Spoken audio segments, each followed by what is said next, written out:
Salut à tous et bienvenue pour cette nouvelle preview Sora NBA saison 2025-2026. Aujourd'hui, on va parler des Dallas Mavericks. Comme d'habitude, n'oubliez pas de vous abonner, de mettre un like, de mettre un commentaire et surtout de partager cette vidéo. On a besoin d'un maximum de soutien pour ce long marathon que sont les previews Sora NBA. Petit rappel sur le format de cette preview Sora NBA. Elle se divise en 3 parties. La première partie qui est un récap où l'on regarde ce qui s'est passé l'année dernière d'un point de vue statistique NBA, mais aussi Sora NBA.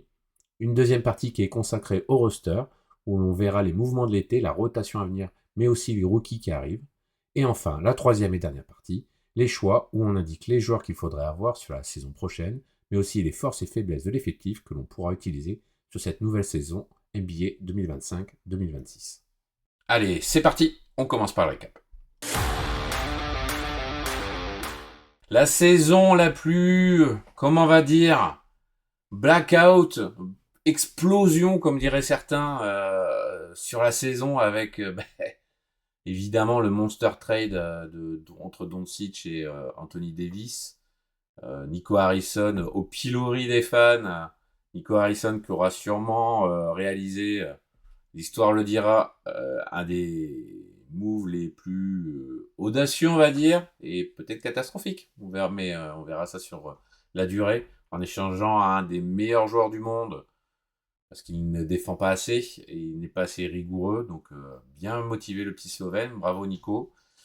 Donc automatiquement la saison avec un aussi gros changement, une aussi grosse révolution dans le projet, ça impacte automatiquement les résultats. Hein. Ça finit péniblement 10e, éliminé en play-in. Alors il y a aussi eu une hécatombe en termes de blessures. Gafford, Lively, Najee Marshall, Kyrie Irving et bien évidemment, enfin une catastrophe. Donc là aussi, il y a eu beaucoup de joueurs qui n'ont pas pu tenir leur poste et des gros joueurs du 5. Donc compliqué d'avoir on va dire une continuité dans les résultats et surtout réussir à se qualifier à suffisamment haut dans les playoffs pour éviter de la fatigue supplémentaire. Donc 10e, playing, premier tour géré Sacramento, merci, au revoir. Mais après, bon, le deuxième tour face à Memphis, trop sur les rotules, un Davis trop court pour revenir à 100% de ses capacités pour un match si crucial. Et donc, éliminé à la porte des playoffs. Mais bon, après, si c'était pour aller aux playoffs, pourquoi faire, comme dirait l'autre. Hein. Donc, bon, vraiment, saison de transition qui n'était pas attendue pour l'avant-dernier finaliste de la conférence Ouest. Vraiment, un cataclysme, vraiment, ce qui s'est passé sur cette saison de Dallas qui a automatiquement empiété sur les résultats. Si on regarde, de facto, on est du middle bas, hein, 15e en attaque, 20e en défense, 19e en net rating. Voilà, hein, automatiquement, compliqué d'avoir de la régularité avec un aussi gros move, un aussi gros changement de tactique en plein milieu de saison, plus après derrière des blessures qui ont été lourdes en termes d'impact. Si on regarde d'un point de vue statistique le global de l'équipe, automatiquement on est sur du middle bar. Alors on voit que sur les blocs, Gafford, Lively, bien sûr Anthony Davis, ça fait du lourd. Hein. Déjà de base, c'est une énorme socle, rien qu'au poste de pivot, ça fait une énorme base. Donc c'est la 7e meilleure équipe au bloc. Mais bon, à côté, il y a eu tellement de joueurs blessés que ça a été compliqué de construire quelque chose l'année dernière, hein, vraiment. Et que on a des stats vraiment moyennas un peu partout. Du côté des joueurs dans Sora NBA, on a beaucoup de joueurs qu'on pourrait choisir dans ces différentes catégories.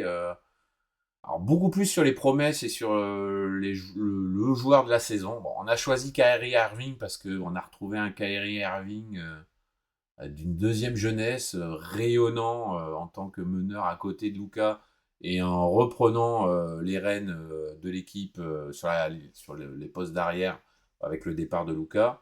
26e joueur Soar, encore un joueur incroyable à voir jouer. C'est tellement beau ce qu'il fait avec des tricky shots. Enfin, vraiment, il est au sommet de son art. Malheureusement, encore une fois, très grosse blessure. Il sera pas là sur le début de saison prochaine. Voilà, hein, 34 matchs ratés la saison dernière, malheureusement.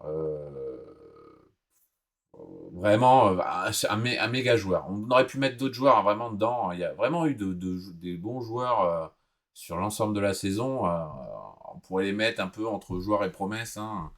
je le fais à la volée, mais Lively, PG Washington, Najee Marshall, justement. Nous, on a choisi de le mettre en promesse. 138e joueur Sorar, il a réussi à prendre vraiment plus son rôle. Il a eu plus d'opportunités avec toutes les blessures. Et donc, il a réussi à s'imposer en tant que titulaire et à être un bon complément dans le 5. Il a réussi quand même à faire une performance au-dessus de 50. Najee Marshall, hein, quand même, on parle de Najee Marshall.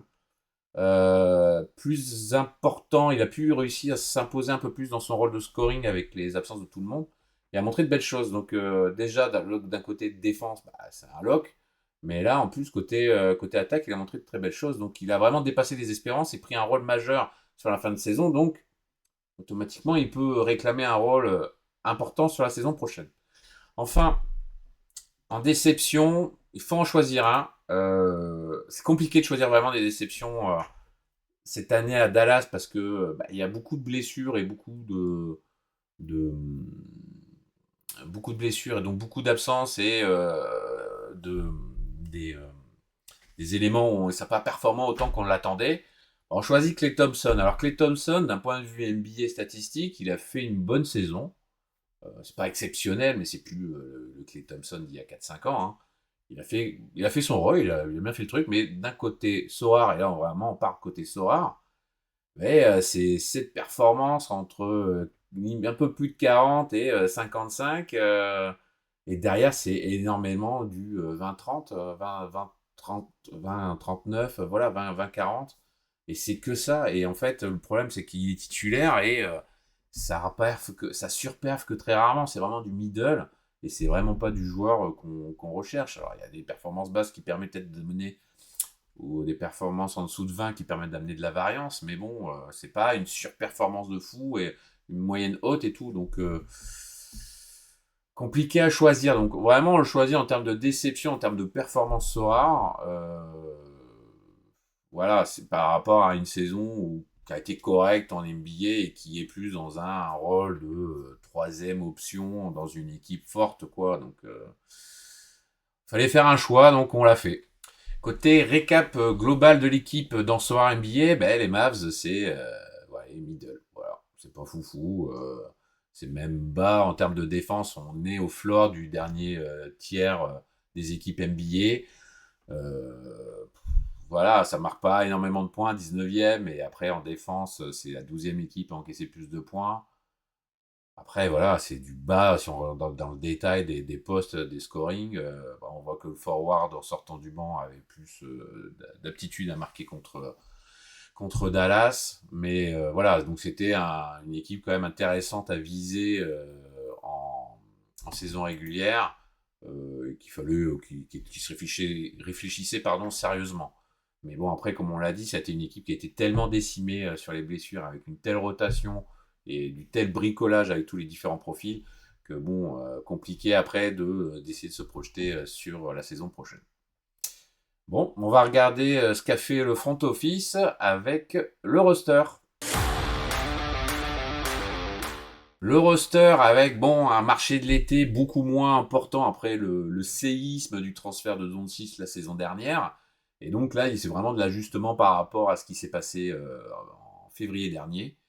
Donc on a des départs de paquet de chips, j'ai envie de dire, de joueurs secondaires, hein, Spencer Dinwiddie, Kessler Edwards, Olivier Maxence Prosper, qui avait montré quelques petites choses, mais qui n'a pas vraiment eu finalement son mot à dire tellement le, le secteur intérieur est ultra bouché, a tellement de talent et tellement de monde que bon voilà, c'était compliqué pour lui d'avoir du temps de jeu, même avec les blessures.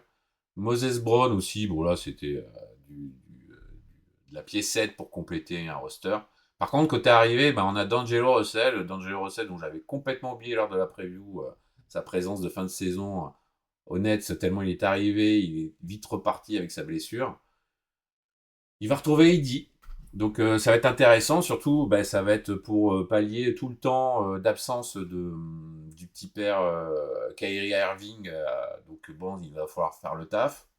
En option comme ça, en temporaire, ça va vraiment être intéressant. Et au vu du talent qu'il a autour, on va espérer qu'il arrive à se montrer un peu. Parce qu'il avait fait aux Lakers, donc compliqué pour le frérot. Et puis à côté, des ajouts secondaires, un Dalano Banton, le shooter fou de Portland. Jeremiah Robinson Earl pour faire du bout de banquette sur le poste de pivot. Et un Dennis Smith Jr. qui revient au bercail, qui fera aussi un bout de rotation sur les guards, quoi. Donc, c'est des petites piécettes d'ajout, vraiment de complément d'effectifs, et avec D'Angelo Russell surtout pour une intérim avant le retour de Kyrie. Côté rookie, que dire Que dire Cooper Flag, voilà, le numéro 1 draft.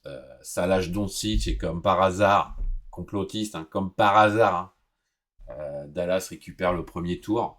En trêve de plaisanterie, bon voilà, ils ont récupéré un talent générationnel. Il n'a que 18 ans, il va avoir 19 ans à la fin de l'année. Enfin, faut réaliser, hein, 18 ans. Hein. Et le gars, il est déjà ultra fort. On l'a vu déjà avec la Summer League, là, les matchs qu'il commence à faire et les entraînements. Oh, il est effrayant. Il est effrayant, très clairement. Donc, si on rentre juste dans son profil, hein, Bleacher Report, hein, donc comparé à, Kawhi Leonard, hein, physique, athlétique, défenseur d'élite, polyvalence offensive déjà, polyvalence défensive déjà. Il sait déjà se placer, il a des sens du jeu. Il excelle dans la transition, il arrive à contester les tirs, il est facile sur les rotations, il switch en défense, il arrive à être bon parce qu'il a déjà un gabarit énorme pour un gamin de 18 ans. Il arrive déjà, rien que sur son année universitaire à Duke, de faire de la progression dans sa création de jeu, dans le jeu en pick and roll. Et il arrive donc déjà à faire du playmaking pour sa taille. Au secours. Au secours, au secours, ça risque d'être un cauchemar, ce gars, pour les équipes qu'il affronte. Hein. Il a quand même quelques limites, hein, mais bon, pour un gamin de 18 ans, il est déjà tellement en avance. On a envie de dire que la course au rookie de l'année est déjà pliée. Hein. Il y a du talent derrière sur cette QV, hein, mais il est tellement au-dessus. Et puis après, voilà, il a des petits trucs qu'il a travaillé. Hein, pardon, hein, il a 18 ans, mais pardon, il a quand même des choses à travailler. Hein. Il est encore sur sa capacité d'isolation un peu limitée. Le tir extérieur c'est pas encore ça, mais bon, 18 ans, ça se développe, ça va vite arriver. Hein. Et puis, vu les cocos qui sont à côté de lui à l'entraînement, il a des bons mentors. Et voilà, quoi. Donc, il n'a pas une envergure exceptionnelle. Hein. Il a un gabarit hyper impressionnant pour son âge. Il n'a pas une envergure hors norme. Mais bon, voilà, c'est déjà très propre. Donc voilà, donc c'est un talent qui va marquer les Mavs assez rapidement, on le pense. Côté rotation, la depth chart, ça fait flipper hein, cette équipe, hein, franchement. Enfin, dans le bon sens du terme, on va dire, si on aime Dallas ou si on affronte Dallas, dans le mauvais sens du terme. D'Angelo Russell en attendant Kyrie, Klay Thompson, Cooper Flag, Anthony Davis et Derek Lively, c'est flippant, hein, franchement. Ça peut faire du sale, hein, très clairement. Hein. C'est vraiment flippant. Et puis même après, derrière, en première rotation, Dante Exum, on va voir un peu s'il est enfin débarrassé des blessures. Hein. La saison dernière aussi, il fait partie du wagon à infirmerie. Max Christie qui a montré de très belles choses, qui aura sûrement un beau rôle à jouer dans cette équipe des Mavericks, en sortie de banc, en ayant quand même un ajout scoreur, mais surtout une très bonne défense. Najee Marshall, qu'on a parlé la saison dernière, qui a fait une super bonne saison et qui aura peut-être un plus gros rôle à jouer cette saison, à voir. Mais on va en reparler juste après, je pense. PJ Washington, qui était titulaire dans le run des playoffs sur l'année 2023-2024, qui avait tué à lui tout seul au KC, qui là, malheureusement, est un peu coupé dans son élan avec l'arrivée d'Anthony Davis. Et puis après, c'est derrière le poste de pivot, Daniel Gafford, hein, le duo Lively-Gafford, ça marche bien, hein, mais peut-être un peu cher d'avoir d'aussi gros talents. Le secteur intérieur, on a des sueurs froides tellement c'est violent et des combinaisons tellement différentes. C'est vraiment, ça fait flipper. Même après, d'ailleurs, sur la troisième minute, alors on a un Caleb Martin qui s'est perdu la saison dernière. On va voir ce que ça va donner à Dallas. Brandon Williams qui, sur les bribes de fin de match, les bribes de match de fin d'année, pardon, a montré de très belles choses et a eu des chances d'être titulaire. Et il a montré qu'il savait être titulaire. Il a fait notamment, je crois de mémoire, un très gros match face à Toronto en fin de saison. Donc, ouais, non, avec ça, et puis après, des petits ajouts même derrière, enfin, c'est un effectif ultra solide, hein, très clairement. Ça fait flipper, on peut avoir peur de cette équipe. À voir après d'ailleurs sur l'équilibre, peut-être défensif sur la ligne extérieure, hein, mais bon, voilà. Nous, il y a quelque chose qui nous titille là-dessus, c'est Klay Thompson dans le 5, et nous, sur le 5 qu'on propose, en fait, on se pose la question de savoir si c'est pas plus intéressant d'avoir un Klay Thompson en sortie de banc et avoir un Najee Marshall qui est plus complet, notamment pour un équilibre sur les défenses sur les lignes arrière, plus intéressant qu'un Klay Thompson titulaire. Donc là, mon ami Clé, tu es bien gentil, tu as fait une très belle carrière, mais ce serait peut-être bien d'essayer de voir pour devenir un sixième homme. Voilà, donc franchement, effectif lourd. Lourd, à voir comment ça va prendre, la grève de Cooper Flag, comment ça va prendre, mais vu le talent et les capacités du gamin, ça peut faire très très mal dès cette année. Et le renfort de Kyrie en cours de saison, ça peut piquer, et ça peut faire très mal du côté de l'Ouest. Bon, je pense qu'on est assez enthousiaste pour faire des choix. Les choix dans ce soir NBA pour les Dallas Mavericks, et c'est très compliqué. On s'est vraiment arraché un peu les cheveux de savoir qui on allait choisir chez Dallas, hein, parce qu'il y a du choix, il y a vraiment beaucoup de joueurs, mais bon, on est là pour trancher. Donc le choix pour nous, c'est Anthony Davis, hein, bien évidemment. Central aux Mavs, le jeu doit tourner autour de lui, un peu comme Gigi Redick l'avait fait aux Lakers, qui soit en fait cette plateforme tournante et cette double menace, hein. Il a le scoring, maxi scoring, un scoring hyper développé dans Sora entre les contres, les rebonds, même les 3 points et du scoring près du cercle, hein, du 2 points, hein. Donc c'est une machine à scorer, c'est un Eldis Passio à 44, vraiment hyper intéressant. À surveiller quand même son état physique parce que bon là il est obligé de porter des lunettes, donc on va espérer que c'est pas trop d'impact sur son shoot et sur ses pourcentages. Et puis après les blessures, hein, c'est malheureusement un joueur assujetti aux blessures régulièrement, donc bon. Il est enfin poste 4, tout ce qui est réclamé depuis plusieurs années aux Lakers, il est poste 4 avec un vrai pivot à côté, donc il n'y a aucune raison qui superve pas et qui fasse du gros scoring ce soir, surtout en plus avec un Kyrie Irving pas là sur la première partie de saison. Euh, Ça sent la grosse saison de AD, et cocher bien évidemment les rencontres face aux Lakers parce qu'il va avoir du règlement de compte à avoir avec le management, peut-être avec LeBron, parce que il veut casser des bouches parce qu'il n'est pas content d'avoir quitté Los Angeles pour Dallas sans avoir été prévenu. Le pari là aussi, beaucoup de choix, vraiment. Donc on s'est positionné sur Derek Lively. Derek Lively qui est devenu le pivot titulaire. Il a fait une moins bonne saison l'année dernière que sa première saison où il avait été incroyable et qu'il a eu une courbe en V, une progression incroyable et pour devenir titulaire et est une arme ultra solide en playoff, sur des runs de playoff. Il semble complémentaire sur le papier avec Davis à côté, hein, ça peut être un gros apport pour lui. Et en plus, c'est un joueur dans Soar qui fait de la grosse variance, donc c'est ce qu'on aime, et c'est ce qu'on cherche. Donc un titulaire à 21 en Paris, c'est pour le début de saison, c'est vraiment très intéressant. Et on se dit il aura le temps de jeu. Il faut espérer là aussi qu'il soit un peu laissé de côté au niveau des blessures. Donc ça semble être un joueur hyper intéressant à voir la saison prochaine. Le risqué, alors il faut bien en choisir. On aurait peut-être pu mettre Klay Thompson parce qu'on se pose la question s'il ne pourrait pas devenir un rôle de sixième homme dans cet effectif de Dallas. On va choisir Gafford parce que le problème c'est un problème de riche, hein, très clairement, hein. Dallas, ils ont un secteur intérieur qui est monstrueux, avec beaucoup trop de joueurs qui pourraient être titulaires en NBA, ou un 4 joueurs qui pourraient être titulaires dans n'importe quelle équipe NBA, enfin, majorité des équipes. Et le problème, c'est que lui, il vient automatiquement comme deuxième, voire troisième option pivot si Davis est décalé selon les compos en pivot. Et lui, derrière, ça lui bouffe automatiquement le temps de jeu.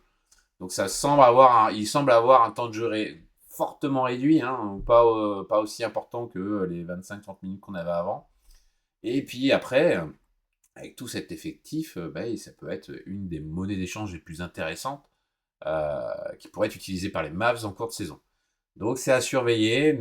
C'est un choix risqué parce que d'un point de vue Sora, on est un peu inquiet sur ses performances, mais il faut bien en faire un. Et ça nous semble le choix le plus risqué. Enfin, le win now, alors on aurait pu mettre dans le pari, hein, c'est bien évidemment Cooper Flag. Hein. Alors on pense qu'il va débuter avec un L10 de 0, hein, mais voilà, numéro de draft dans une top team, hein, en général ça fait souvent bonne affaire. Hein. Coucou Tim Duncan quand il est arrivé aux Spurs, l'année de la blessure, l'année après la blessure de Robinson, de David Robinson, et de faire ce fameux duo Duncan-Robinson à l'intérieur. Donc il va sûrement déjà avoir un gros rôle. Il a déjà montré, enfin on voit des choses là sur la pré-saison, on fait oh là là, on n'est pas prêt quoi. Il va sûrement déjà tout défoncer, vraiment, et avoir déjà des best stats entre 40, 5, il peut peut-être même nous faire déjà du 50. Hein. À voir comment Jason Kidd va le gérer là-dessus, surtout par rapport où on sait que les rookies, la première partie de saison, ça va. Et à partir de janvier-février, entre le RI, la prépa et tout, il y a le fameux rookie wall et qui risque de se bouffer et d'avoir des performances qui descendent tranquillement jusqu'à la fin de saison. Mais c'est un tellement de talent et ça va être un talent générationnel. On sent déjà que ça va être un talent générationnel. Donc on est hyper emballé par l'arrivée de Cooper Flag dans cette équipe de Dallas qui est une équipe qui peut être top dans le top 6 de l'Ouest la saison prochaine. Bon, Dallas, ça donne quoi dans Sorare sur cette prochaine saison? Ben, en fait, on se pose déjà la question, c'est que cet effectif est tellement large, pléthorique, complet, que, en fait, est-ce que le scoring est réellement lisible? Hein, parce que vraiment, on va peut-être avoir des têtes de pont, mais après, il y a plein de joueurs qui peuvent sortir de leur boîte et prendre le scoring de quelqu'un d'autre. Voilà, en fait, ça va être sûrement peut-être une équipe à surveiller avec les absences pour après voir ce déplacement en fait de responsabilité, de prise de shoot et d'influence dans le jeu au complet. Ça semble être compliqué de dire on choisit un joueur euh, non dominant dans cette équipe de Dallas pour savoir si ça va faire de la perf ou pas. En revanche, la chose qu'on est sûr, c'est que Anthony Davis, il va être central. Central dans le jeu. Normalement, on va voir comment Jason Kidd a réorienté ses schémas tactiques pour mettre Anthony Davis dans le centre du jeu et dans le centre de la circulation du ballon côté attaque. Vraiment, ça s'annonce une grosse saison d'Anthony Davis. Alors évidemment, cochez bien évidemment les rendez-vous face aux Lakers parce qu'il va falloir casser des bouches très sévères avec notamment ses anciens dirigeants et montrer qu'ils ont fait une grosse erreur de le lâcher. Il est enfin dans le rôle qu'il voulait, c'est-à-dire de poste 4 d'ailier fort avec un vrai pivot à côté. Donc là, il est dans les conditions parfaites pour être le Anthony Davis qu'on a pu voir ultra dominant et qui casse des bouches à outrance face aux équipes adverses. Donc ça peut être une très très grosse saison d'Anthony Davis.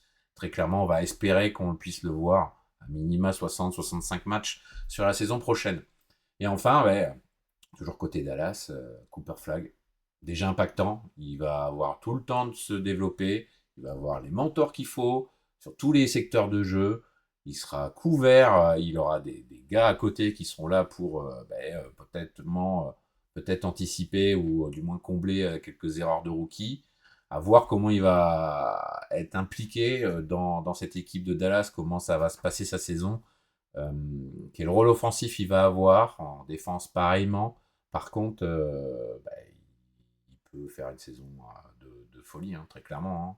Il a tout le matos à côté de lui, il faut le mettre dans la top condition, d'être dans une équipe compétitive et avoir un rôle en plus important à jouer. À surveiller, évidemment, on le connaît tous pour les rookies, le rookie wall à partir de février, là, ou janvier-février, où l'absorption de la prépa physique plus le rythme effréné des matchs, c'est un peu compliqué de tenir le rythme pour les rookies. Enfin, si on se met du côté de Dallas, on risque d'être à peu près sur la même base que l'année dernière, à voir après sûrement un up côté défense, mais up vraiment sur le front de courte, où alors là c'est un cauchemar et vraiment, on pense que ça va être un match-up si c'est au complet à éviter parce que la rotation intérieure et les joueurs qui sont sur le secteur intérieur en défense, c'est ultra costaud. Hein. Anthony Davis, c'est un des meilleurs défenseurs, si ce n'est. Non, c'est un des meilleurs défenseurs, parce qu'il y a Wemby quand même. Mais c'est un des meilleurs défenseurs de la ligue, donc voilà. Donc, Et en plus, à côté, il y a du matos, hein, Lively, Gafford, et même Cooper Flag, hein, qui est déjà très bon. Ça va déjà être très violent pour les équipes adverses d'attaquer le front de court. Par contre, de l'autre côté, sur les lignes arrière, bah, la défense, si on part sur des titulaires d'Angelo Russell, Klay Thompson, alors après, les arrières adverses, il ne faudra pas trop se fronter sur l'intérieur, mais par contre, si ça arrête en périphérie, ça bombarde à 3 points, il peut y avoir du très gros score. Donc c'est là où on a un peu on met un petit bémol au moins sur la défense des arrières. À voir aussi si derrière Jason Kidd décide de mettre un Klay Thompson sur le banc et de mettre un vrai arrière défensif, un Najee Marshall, un Max Christie. Parce que là, ça équilibrerait largement plus cet effectif. Donc compliqué, à part un Anthony Davis très clairement, mais compliqué de choisir des joueurs de Dallas parce que la lisibilité du scoring, tellement c'est étoffé comme effectif, c'est compliqué à se décider de choisir le bon joueur au bon moment, sauf bien sûr reporting de blessures. Et puis après, voilà, la défense du front de court du secteur intérieur, hein, vraiment, ça risque d'être un cauchemar la saison prochaine. Cette preview concernant les Dallas Mavericks est maintenant finie. On espère qu'elle vous a plu. Alors n'hésitez pas à partager, liker, mettre un commentaire. On se retrouve demain pour une nouvelle preview. Allez, tchuss!